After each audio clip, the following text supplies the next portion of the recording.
Sayyidina Umar, during his Khalifah, prohibited eating meat every day. This is a fact. Also, don't think vegetarianism is not from Islam. People say that when they become Muslim and they're vegetarian, they say, oh, you have to stop eating meat. You have to start eating meat. Your iman's not complete until you eat meat. That's what they say. And then they give them the biryani and welcome to Islam. Ibn Abi Laham, one of the Sahaba, Ibn Abi Laham was a vegetarian. Kana nabatiyan. This is in the tradition. And the Prophet accepted that from him.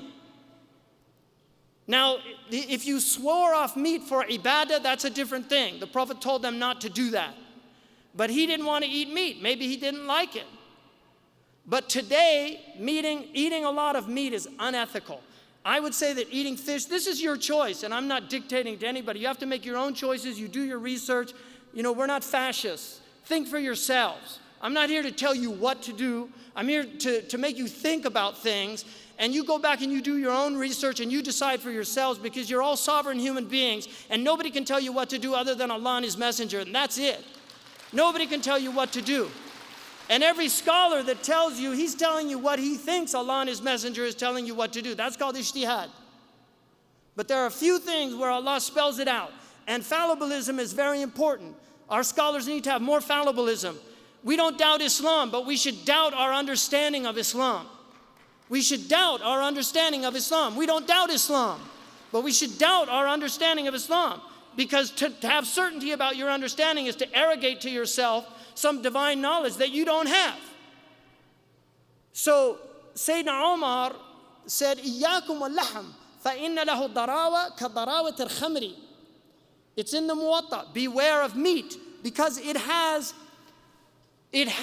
an addiction like the addiction of wine. Beware of meat. إِيَّاكُمْ وَاللَّحْمِ. Because it has an addiction like the addiction of wine. We have Muslims now eating meat 3 times a day, and then they're wondering why they have gout, why they have all these diseases. Seriously, start cutting that out. The other thing, I read a book last year called The Caveman's Diet.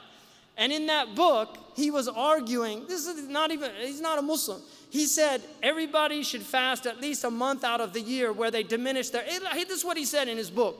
He's from LA. Everybody should fast a month out of the year and fast a couple of days in the month. Because he said our bodies are designed to be food deprived. They're designed that way, to be food deprived. If you want to see an amazing documentary, look at Sick, Fat, and Nearly Dead. Sick, Fat, and Nearly Dead. And you look at the miracle that happens on that. A man who fasted 60 days and then got another man who was almost dead to start fasting, and the man's transformation was amazing. We need to transform our food. We need to eat healthy food that's locally grown. If we're going to eat meat, you shouldn't eat meat more than once a week. Imam Sahar al-Tusturi, one of the conditions when he took on students, one of the conditions he stipulated was they only ate meat once a week. In Maliki fiqh, a rich woman is entitled to meat twice a week. Muslims were semi-vegetarians. The Prophet ﷺ was a semi-vegetarian. He did not eat a lot of meat. This is a fact. You can read it in the seerah. 2 months they would see no smoke came out of his chimney. And they would say, what were you eating? They said, al-aswadain. It's in the Sahih collection. Al-aswadain, water and dates. Dates are one of the most beneficial foods in the world. So this is absolutely imperative that you change your diets. We're eating far too much processed foods. All of this cancer, 1 out of 4 people is getting cancer now. Heart disease, diabetes. 70% of people in some of the Gulf states over 40 have type 2 diabetes. 70%. They're drinking, eating all this processed food. Cancer has become epidemic in West Africa because they're eating all these processed foods. Eat fresh, healthy foods. Eat good foods. This is part of our religion. Allah doesn't mention food without mentioning halal and tayyib. Make your food a source of nutrition. Don't eat empty food. Don't eat too much food. Really, eat twice a day. Sahal was asked, he said, what do you say about a man who eats once a day? He said, akul al-anbiya, that's the way the prophets eat. He said, what about twice a day? He said, akul al-salihin. He said, that's the way the righteous eat. And then he said, what about 3 times a day? He said, build for them a trough. Build for them a trough. Now, the other thing, and this is very important, I'll conclude with, I'm out of time. I'll conclude with this. Support companies that are socially responsible. The way that you can do this starting out is there are several guides that can do this. There are fair trade guides. One of the best is the Better World Buying Guide. You can get an app for it. I've got an app here. We actually invited the author, who's a sociologist, really sweet man. We invited him. It's called Better World Shopper. It's an app that you can buy.